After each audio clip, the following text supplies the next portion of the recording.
polisi. Ibu mau kacang nggak? Enggak. Nah, lu tukang malakin. Bang, lu mau nanya. Polisi-polisi itu, lu jujur kalau nggak jujur. Kenapa? Saya orang pinter ya. Kalau ditanya nggak mau jujur, mulut lu busuk. Iya, kenapa? Polisi-polisi ini banyak Bayar. anjing ini ya. Bayar jualannya. Maksudnya 1, 2 pasti ada yang itu. Enggak. Ada. Anak lu mah belain dia. Pakai kiri. Enggak.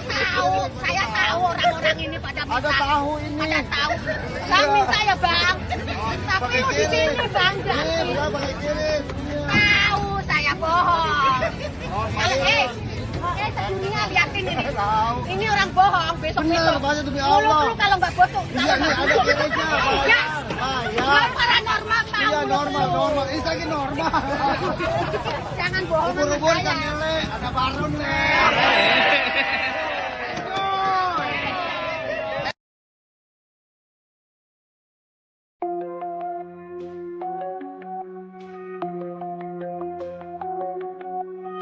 Bangun pagi udah disorotin nih, buka-buka sosial media udah muncul nih narasi buzzer yang lain menyerang ibu kerudung pink. Yang menyerang ibu kerudung pink punya nyali nggak kalian seperti ibu kerudung pink? Berani menghadapi aparat penuh senjata kayak gitu, dia dengan kerudung pinknya berani maju ke depan, membela aspirasi, membela keadilan untuk masyarakat. Kalian itu pada berani apa? Pada berani ngapain? Orang cari duit aja masih rela jadi pengkhianat bangsa. Malu harusnya sama ibu kerudung pink. Gini ya teman-teman, ini pattern yang udah jelas banget ya, yang aku memang observasi gitu dari beberapa hari ini. Pokoknya, kalau serangannya personal, itu udah pasti dilakukan oleh pengkhianat-pengkhianat bangsa. Kalau serangannya substansial tuh maksudnya isi dari tuntutannya, konten-kontennya, apanya, itu baru objektif dan patut kita terima, patut kita diskusikan. Karena diskusi itu yang membuat ide kita bisa menjadi yang terbaik gitu. Dari hasil diskusi, dari hasil pendapat atau sama lain, bagus. Tapi kalau ngomonginnya personal, mau dibawa kemana? Mau dibuat apa? Menguntungkan siapa? Anggaplah image aku gitu ya, atau image Jerome Pauline, atau image ibu kerudung pink jadi buruk.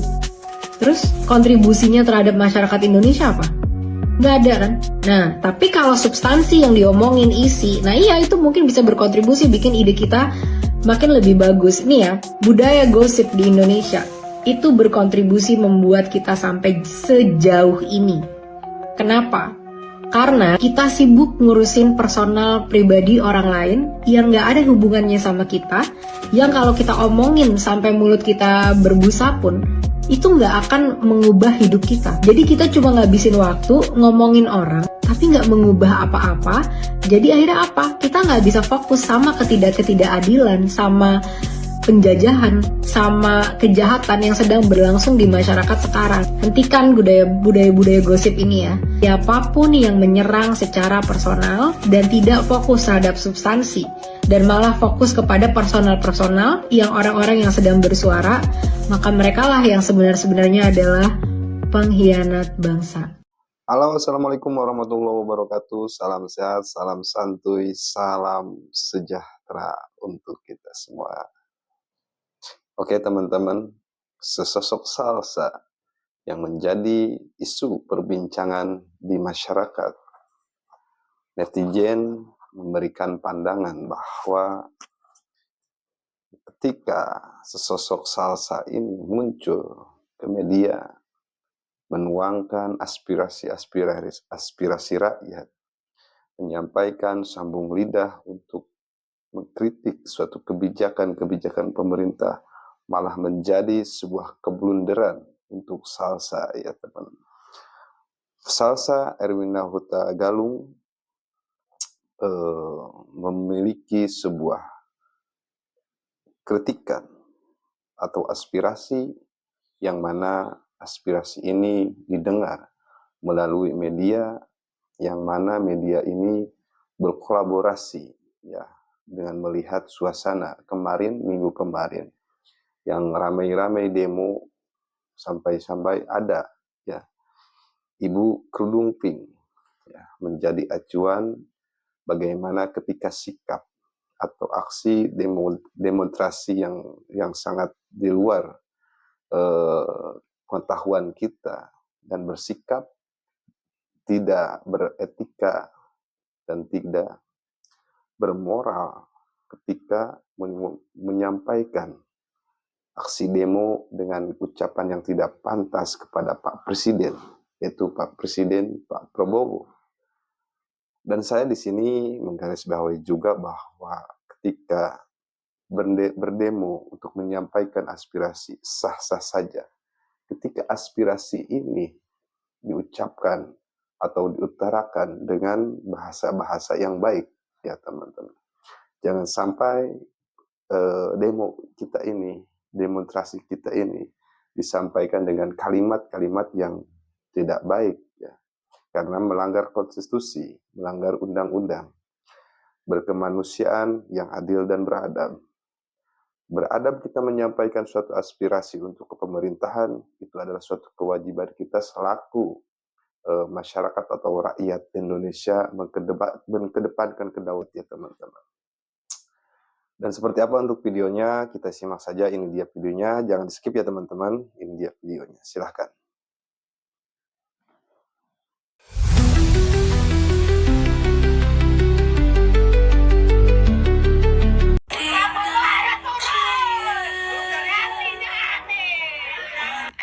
Yang menyerang Ibu Kerudung Pink, punya nyali nggak kalian? Seperti Ibu Kerudung Pink, berani maju ke depan, membela aspirasi, membela keadilan untuk masyarakat. Kalian itu pada berani apa? Malu harusnya sama Ibu Kerudung Pink. Mengenai warna pink tadi itu ya, yang kita ambil waktu itu sebagai logo karena memang simbol keberanian dari ibu anak, karena berani menghadapi aparat gitu. Kadang-kadang Toa juga mungkin terlalu cepat dalam menyimpulkan sesuatu. Jadi Toa mohon maaf. Dan Toa pun tidak mungkin bisa mengikuti terus gitu perkembangannya, ditonton terus semuanya setelahnya, nggak mungkin. Aku sebenarnya udah nonton tuh video di awal sampai akhir, dan di video itu ibu itu hanya berkata sampai kepada bebasin semua mahasiswa, masih ada yang ditangkap ya, kalian ngapain nangkep itu. Aku udah nonton dari awal sampai akhir gitu, dan di situ kan nggak ada di bagian itu ya. Nah setelahnya aku nggak tahu lagi bos. Mbak Salsa, kok modelan kayak Ibu Kerudung Pink yang ini nih, ha? Kok dibelain, ngapain? Hah?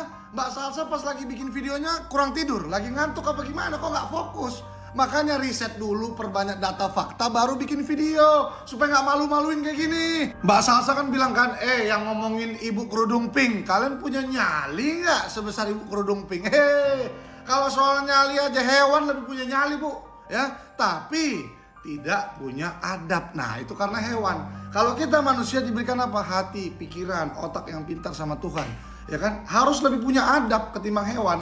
Masa Ibu Kerudung Pink itu bilang bawa bensin di DPR di tengah-tengah masyarakat, itu kan mengajak ya, memicu masyarakat ya untuk berbuat hal-hal yang negatif gitu, nggak bagus. Terus aku juga lihat Ibu Kerudung Pink itu di beberapa video bawa suku, bawa ras, ya, terus bilang Prabowo turun, gantinya Anies lah. Kenapa jadi Anies? Ini masyarakat turun ke jalan itu untuk mengkritik pemerintah, kebijakan-kebijakan yang tidak pro rakyat. Kenapa jadi Prabowo sama Anies? Apa urusannya? Aduh ibu, kemarin pede kali Mbak Salsa belain Ibu Kerudung Pink, ya kan? Sekarang minta maaf, mengakui bahwa kurang banyak nonton video, terlalu cepat menyimpulkan. Tapi kawan-kawan ya udahlah, nggak usah kita perpanjang karena Mbak Salsa juga udah minta maaf. Semoga ke depan lebih baik, ya kan. Terus Mbak Salsa juga kan udah jago debat. Terus bekerja di perusahaan internasional, mungkin kecapean. Ya saranku sebelum bikin video coba minum ini boba ya, besok-besok nih. Mau nggak bobanya tinggal satu nih? Biar fokus Mbak. Membantu menyuarakan aspirasi rakyat itu adalah salah satu tindakan yang mulia dan sah-sah saja. Tapi ketika sudah membawa wajah presiden bahkan wakil presiden ke luar negeri, akankah sebuah kritik itu menjadi tontonan di ranah internasional? Salam APBN, ambil positif, buang negatif, tonton videonya sampai habis. Akhir-akhir ini memang berita-berita di Indonesia ini digemparkan dengan perempuan diaspora yang tinggal di luar negeri dan membantu menyuarakan aspirasi rakyat. Alih-alih menekan pemerintah untuk bebenah, tapi justru yang tercoreng malah citra bangsa Indonesia sendiri. Saya juga nggak tahu itu foto kapan, tapi mungkin itu adalah foto baru-baru ini, karena nama Kak Salsa Erwina itu baru muncul akhir-akhir ini. By the way, gue nggak tahu ya kenapa bisa ada foto presiden dan wapres kita, bisa ada foto Pak Prabowo dan Mas Gibran di situ, di foto yang tadi gue sematkan itu. Mungkin Kak Salsa itu sedang memperkenalkan presiden Indonesia itu adalah Bapak Prabowo Subianto dan Mas Gibran. Atau mungkin di situ Kak Salsa sedang meminta bantuan internasional untuk membantu kemajuan Indonesia. atau hal-hal apapun lah yang membuat foto presiden dan wakil presiden kita ada di belakang Kasalsa. Yang tahu tujuan sebenar-benarnya, setulus-tulusnya, itu hanya Kasalsa dan Tuhan yang tahu. Menurut gue pribadi, kalau memang tujuannya adalah benar-benar memperjuangkan perubahan untuk bangsa Indonesia, ya medannya hanya ada di Indonesia, bukan di ranah luar negeri. Memang berita demo kemarin di Jakarta, di Indonesia, itu memang masuk media-media internasional. Tapi, masih harus dilanjutkan masuk ke dalam media internasional dengan membawa wajah presiden serta wakil presiden Indonesia ke ranca luar negeri kah? Kalau diingat-ingat dan di flashback lagi, tujuan kita kemarin berdemo itu apa? Tujuannya adalah DPR, bukan presiden. Tolong sudahi ya, Indonesia sekarang sudah adem ayem, sudah tidak ada kerusuhan, sudah tidak ada perdebatan apapun lagi, kita hanya tinggal mengkawal 17+8 tuntutan yang sudah dibuat. Walaupun sebenarnya saya pribadi juga nggak tahu ya tuntutan 17+8 itu awalnya siapa yang mencetuskan, siapa yang membuat, siapa saja orang-orangnya, berasal dari mana, saya juga tidak tahu, tapi karena hal-hal itu yang banyak didukung oleh rakyat, jadi ya saya karena berusaha untuk selalu mewakili suara rakyat, saya akan berusaha untuk mendukung semua 17+8. Walaupun kalau dalam pemikiran saya pribadi, tuntutan 17+8 itu ada yang menurut saya 50-50. Jangan sampai sudah tidak memperjuangkan aspirasi rakyat, tapi memperjuangkan aspirasi kelompok, tapi mengatasnamakan rakyat. Saya akui perempuan diaspora asal luar negeri ini ya, Kasalsa Erwina, saya akui beliau adalah perempuan yang cerdas, pintar, berintelektual tinggi, saya yakin. Memiliki keberanian yang juga sangat amat luar biasa, dan saya yakin juga Kasalsa ini memiliki link atau koneksi yang sangat luas. Tapi mungkin untuk Kasalsa, kalau saya boleh saran, kalau saya boleh memberi saran ya, boleh nggak kalau Kasalsa itu ke Indonesia, temui Bapak Presiden atau temui Dewan Perwakilan Rakyat kita, dan menyampaikan langsung kritik-kritik yang Kasalsa ingin sampaikan. Karena saya yakin suara Kasalsa Erwina itu jauh lebih didengar daripada suara saya, karena mau saya berkoar-koar dari zaman kapan sampai sekarang pun, saya tidak pernah dipanggil untuk ikut berdebat, atau saya tidak pernah dipanggil untuk menghadap ke atasan untuk menyampaikan aspirasi apa, untuk menyampaikan kritik apa. Sedangkan Kasalsa Erwina sendiri ini sudah mendapatkan atensi publik dan sudah mendapatkan banyak respon dari pemerintahan kita. Jadi kalau saya boleh saran, boleh nggak kalau Kasalsa Erwina itu sebagai orang Indonesia yang walaupun sekarang sedang berada di luar negeri, mungkin bisa mampir sebentar ke Indonesia untuk berbincang langsung dengan para pejabat-pejabat kita. Perlu diketahui, video ini bukan untuk menyerang Kasalsa Erwina, bukan, tidak sama sekali. Saya tidak memiliki maksud serta niat seperti itu, karena saya tahu di sini saya bersuara, Kasalsa bersuara untuk rakyat. Dan karena gue tahu seorang Salsa Erwina itu suaranya didengar, jadi ya gue memberikan saran mungkin Kasalsa bisa untuk mampir ke Indonesia dulu sekalian pulang kampung mungkin. Ya kemarin ya lo bangga-banggain no background pink, katanya simbol keberanian. Maksud itu berani apa? Berani maki-maki presiden depan umum, berani bakar gardu PLN, padahal tuh situasi kondusif siang hari. Apa berani bobo etnis, rasis, berani. Giliran videonya kesebar ya lo, ngerubah narasi lo lagi. Dia ngedukung banget tuh nenek-nenek. Pas video-video provokasi tersebar, lo rubah lagi tuh kata-kata.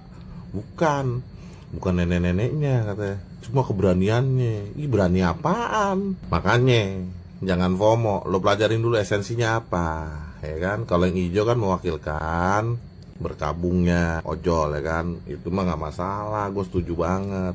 Yang pink-pink ini loh nggak jelas, ini kan Blackpink. Jadi kita ketahui bersama Mbak Salsa yang awalnya kita semua tercengang dan kagum-kagum. Kini saya bisa dong bikin label buat beliau itu sebagai pengkhianat. Kan kata dia, yang menyerang personal itu pengkhianat. Anda pengkhianat guys. Padahal kita ini menuntutnya ke DPR. Kenapa itu kamu serangnya ke Prabowo? Prabowo itu presiden kami. Kita pilih dengan secara legal ya. Jadi tidak usah kamu serang. Prabowo itu lagi kerja. Dia sudah mengungkap banyak kasus korupsi. Dia sudah ikuti mau-maunya kita. Jadi tolong itu. Adapun namanya kekurangan sana sini itu dalam pembenahan. Tidak mudah ini. Ya, jadi presiden Indonesia. You lihat ya, masyarakat orang Indonesia ini banyak bajigur. Memang pejabat juga banyak bajigur. Tapi kan sama-sama kita berbenah. Kita rakyat juga berbenah diri, pemerintah juga harus berbenah diri. Jangan cuman mengklaim diri paling bersih ya. Jadi Mbak Salsa ini Anda sudah sangat blunder. Dan kawan-kawannya, siapa tuh Jerome Pauline dan kawan-kawan, Anda itu memang orang pintar, tapi untuk trikinya politik Anda sebenarnya belum paham. Saya memang tidak pintar, tapi saya mengikuti ini politik itu setiap apa istilahnya ya, ndak setiap, saya tidak masuk di dalam, tapi saya melihat pola-pola ya yang terjadi, bagaimana membaca, kita buat istilahnya apa bahasanya itu ya, ya bisalah kita bilang itu konspirasi lah. Skema-skema politik ini begini kita baca, Pak Prabowo itu begini ya. Jadi stop lah itu bikin narasi-narasi. Kalian itu apa itu minta-minta tolong di asing-asing itu? Kalian pikir itu ada yang peduli Indonesia? Mereka cuma melihat Indonesia itu SDA-nya, sumber daya alamnya. Mereka tidak peduli demokrasi. Orang di sana aja juga nggak becus demokrasinya di mana, Eropa. Eropa menutup mata di Timur Tengah sana ya. Jadi mereka itu standar janda. Jadi bagaimana kita mau minta tolong sama negara yang standar janda? Tidak bisa, guys. Jadi Salsa dan kawan-kawan Anda pengkhianat itu. Apa kalian pergi pasang-pasang fotonya Pak Prabowo? Memang dia ngapain dia? Enggak? Kedaulatan rakyat memang itu poin yang paling utama. Segala sesuatu ada ketentuan, yaitu adalah di tangan rakyat. Dan ketika rakyat menyuarakan suatu aspirasi kepada kepemerintahan dengan sikap dan etika dan moral yang baik, menyampaikan suatu aspirasi untuk pemerintah, berkemanusiaan yang adil dan beradab, itu suatu naungan untuk kita selaku warga negara Indonesia. Demokrasi itulah budaya yang ada di negara kita ya teman-teman. Jangan sampai ketika kita berdemokrasi dengan sikap yang tidak etis atau tidak pantas ya. Dan ini sangat disayangkan ya, bagi saya sangat disayangkan bahwa yang seharusnya si Ibu Pink ini ya, kerudung pink sorry ya teman-teman, yang berkerudung pink ini yang seharusnya diedukasi dulu, diberikan pengetahuan bagaimana cara untuk berdemokrasi, bagaimana cara untuk memberikan pesan-pesan aspirasi rakyat yang baik, dengan kalimat-kalimat yang baik yang tidak untuk menyerang personal Pak Presiden, tidak untuk menyerang personalnya, ya. Ini yang sangat tidak diharuskan, ya. Karena kita menuntut adalah hak tentang pekerjaan pemerintah, bukan personalnya. Jangan sampai ketika kita menyerang personal itu menjadi sebuah apa yang sangat tidak etis lah, ya, tidak etis dan tidak ada efek untuk kita, malah menjadikan suatu moral bangsa kita itu ya seperti itulah. Anda juga, teman-teman juga bisa simak seperti apa ya teman, si Ibu Pink ini ya.